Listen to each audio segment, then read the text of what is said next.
REC709 and log are two completely different color profiles for video. And today I'm going to show you the difference between the two, what situations to use them in, and which profile I actually prefer to shoot in most of the time. So first off, REC709 is usually the default color profile on most cameras. The colors and the contrast look pretty normal straight out of camera, so if you don't want to make many adjustments in post-production, you don't necessarily have to. This might be ideal if you just want to simply shoot your video, cut it up, and upload.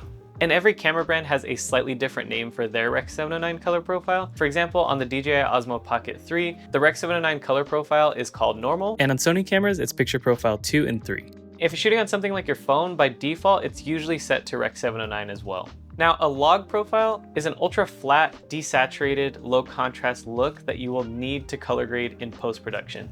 And you might be wondering, why would I even want to shoot in a log profile? This is going to be more work for me. That's because this is going to give you the most flexibility and latitude to color grade your footage and get some beautiful stylized looks. So if you're making a short film, a commercial, or you just want your footage to look cinematic and you don't mind color grading, then log is the color profile that I'd recommend to you. On Sony cameras, you have S-Log2 and S-Log3. On DJI cameras, you have D-Log, and almost every other camera brand has their own type of log. Now that we're familiar with REC709 and log, let's talk about the pros and cons of each one. With REC709, the pros are that you get a decent looking image straight out of camera. So if you don't want to color grade your footage, you don't necessarily need to. This can also be beneficial if you're just shooting for a client and you're passing the footage off to another editor. And if you do plan on shooting in log, make sure you let your client or the editor know beforehand. Now, the biggest con with REC709 is that REC709 color profiles give you a limited dynamic range.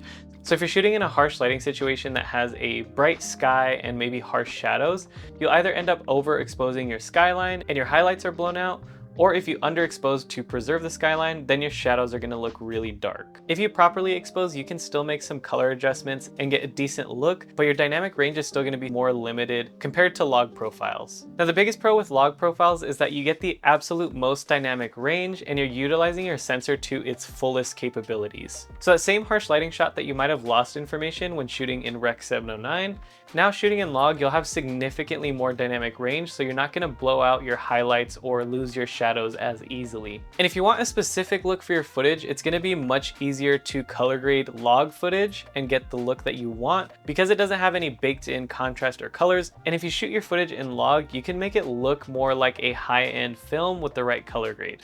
And one important thing to know is you can always convert your log footage to REC709, but you can't convert your REC709 footage to log. Most camera manufacturers offer a standard REC709 conversion LUT for free on their websites. Now with log, I don't really consider it a con, but more of a challenge, but you will have to learn how to color grade your footage. And if you want to learn my process, I have a bunch of color grading tutorials on my channel, and I've been using a film emulation plugin called Dehancer. I'm not a pro colorist, but it helps me get pro colors really easily with a few clicks. So I personally think it's great. And if you are interested, you can use my promo code Victor to get 10% off at the checkout. Another potential con is that in order to get the most flexibility and latitude out of your log footage, you'll need to shoot in a 10-bit 422 codec in order to handle the log profile. And I don't want to get too technical, but 10-bit 422 refers to the color information in your video file. Most modern cameras made within the past few years usually have a 10-bit 422 codec option, but some older cameras like the Sony a7 III, for example, have a max color depth of 8-bit 420, which this is just going to limit the flexibility that you have to color grade before your image starts to break.